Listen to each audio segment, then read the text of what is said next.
Yes, students, in the last video we discussed about different ways of credit,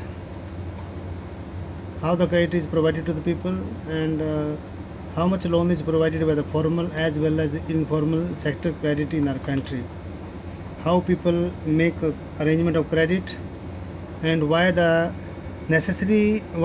it necessary that banks and cooperatives increase their lending, particularly or especially in the rural areas. Secondly, at the same time, the formal sector loans need to be expanded to the people whosoever are in need of these loans, especially the village folk or the poor section of the society in the urban areas. Today we are going to discuss next topic, self help groups. Self help groups. Okay, so in the previous section we have seen that poor households are still dependent on informal sector credit. Why is it so? Because banks are not able to give loan, or banks do not provide cheap loans to the poor section of the society in the rural areas, and even the banks are not available everywhere. And even when they are present, getting a loan from a bank is much more difficult than taking a loan from the formal sector or informal sector. As you see in case of Megha, bank loan requires proper documentation, collateral.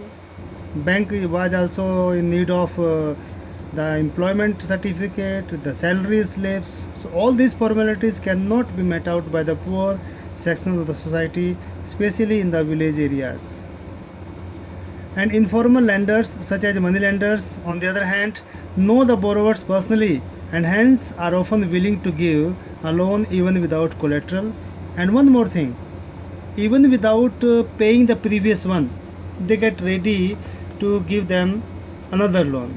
So this facility can never be extended by the nationalized banks or cooperative societies.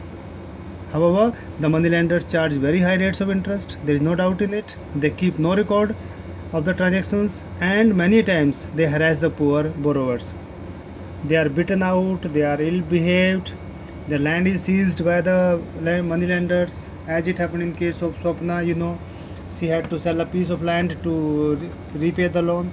So many things are done to them. Even then, they do not have any other option except going to the moneylenders. But in recent years, people have tried out some newer ways of providing loans to the poor. And the idea behind this is to organize the rural poor. Okay. The idea is to organize the people in rural areas, especially the poor section. And in that poor section also, in particular, the women.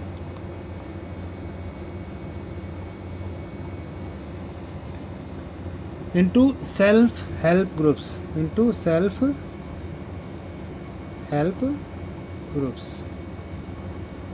If nobody helps you, then the only option remains with you is helping yourself. So in case of self-help groups, people of normally 15 to 20 members. It may be more than that. It actually depends upon the area you are living in. According to that area, it can be 15, 20, it can be 30, 40, 50, 100 people. It can be thousands of people. Okay, it all depends on the number of people living in that area and their willingness to be part of that self-help group. And they contribute from 25 to 100 rupees 25 to 100 or even more. Again, it depends upon their earning capacity. If they are earning more, they can contribute more. Okay, it's all up to them. So it all depends on their ability to save. Members can take small loans from the group itself to meet their needs. Suppose there are 100 members and they collect 100 rupees per head, is equal to 10,000 rupees. It means this 10,000 rupees can be given as a loan to the members of the group,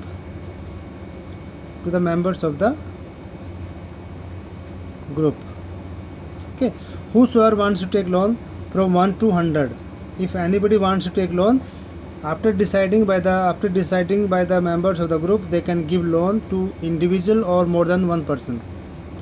And what rate of the interest will be charged, or whether the interest rate is not to be charged at all, it all depends on the members of the group. If the members of the group decides that interest to be charged, it will be charged. Otherwise, they can exempt the interest rate. That is all up to the group, because this is their money, none else.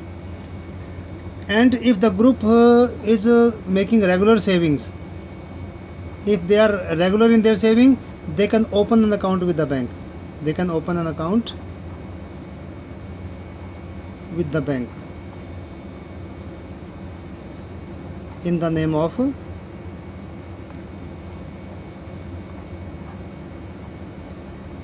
the self-help group. For example, if it is 10th B self-help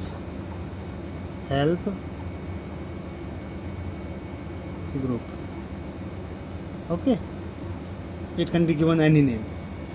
Those whosoever want to help each other, they can give that name. Okay, so whatever, if they are regular in their savings, they can open an account with the bank, and they, after some time, for example, if they are continuously depositing money with the bank for 2-3 years, then they become eligible for taking loan from the bank. They can be eligible for drawing or taking a loan from the bank. But mind it, this loan will be extended in the name of the group. In the name of the group, not in the name of the individual.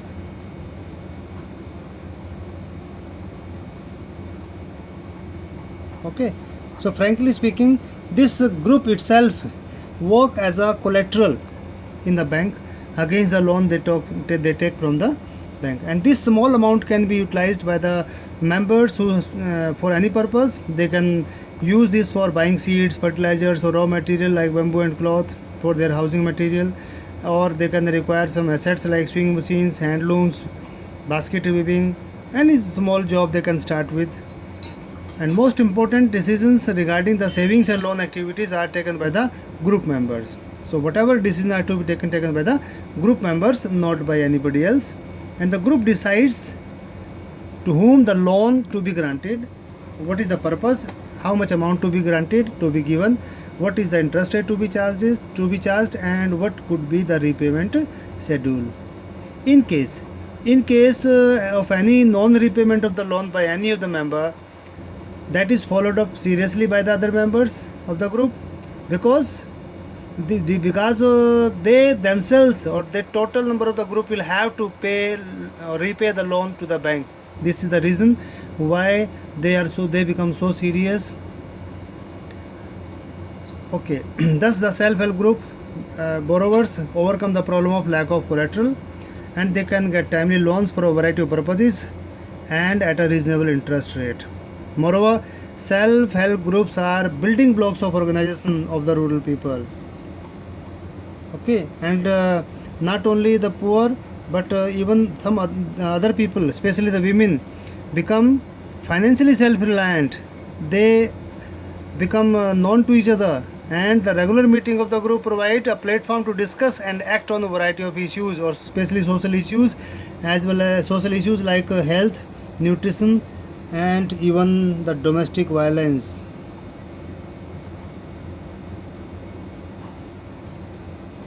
You might have heard a name like Gulabi Gang. So I think that might have been the outcome of some self-help group, because wherever they find any domestic violence, they reach there, and they take some precautionary measures, and sometimes some curative steps also. That has created a lot of awareness and bring you can say respect as well as justice to a lot of women in the country.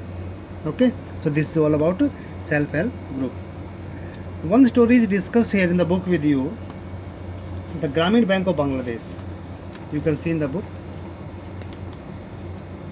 Grameen Bank of Bangladesh is one of the biggest success stories in reaching the poor to meet their credit needs at reasonable rates. Started in the 1970s as a small project, Grameen Bank in the year 2012 has over 8.37 million borrowers in about 81,000 villages spread across Bangladesh. Almost all of the borrowers are women and belong to the poorest sections or part of the society. These borrowers have proved that not only are poor women reliable borrowers, but that they can start and run a variety of small income generating activities successfully. And Professor Muhammad Yunus, who is the founder of Grameen Bank and recipient of 2006 Nobel Prize for Peace, he said, if credit can be made available to the poor people on terms and conditions that are appropriate and reasonable, these millions of small people with their millions of small pursuits can add up to create the biggest development wonder. And he proved his wording right. Okay, at the last, the summing of the chapter.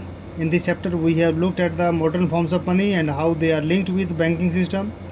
On one side are the depositors who keep their money in the banks, and on the other side are the borrowers who take loans from these banks. Okay, on one side we have depositors, on the other side we have borrowers. Okay, in between is the bank. So how these depositors deposit money with the bank and how these borrowers take out money from the bank, and bank give them interest and charge interest from them. Whatever is the difference is income of the bank. Okay, so we have discussed all about it. So credit has a positive as well as negative impact on the people.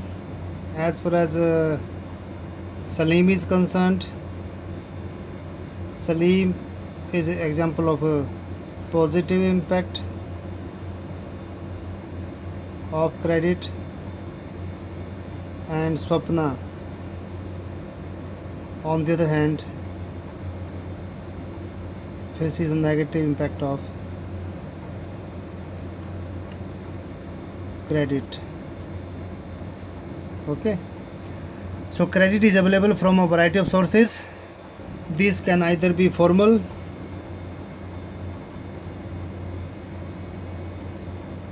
or informal,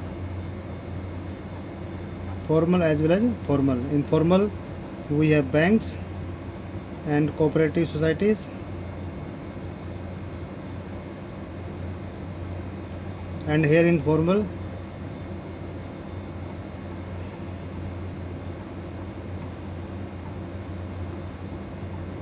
money lenders,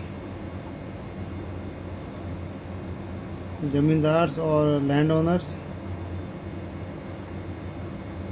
friends, relatives, etc. Okay, so credit is very substantially between formal and informal lenders. At present, it is richer households who receive credit from formal sources, whereas the poor households have to depend on the informal sources, and it is essential that the total formal sector credit increases so that the dependence on the more expensive informal credit becomes less, and also the poor should get a much greater share of formal loans from banks, cooperatives, societies, etc. And both these steps are important for overall development of the nation, because the poor has to be provided cheap loans at their, you can say, at affordable interest as well as other terms and conditions, as discussed by Professor Muhammad Yunus, that these millions of small people with their millions of small pursuits can add up to create the biggest development wonder. Otherwise there is no other source. So cheap and affordable credit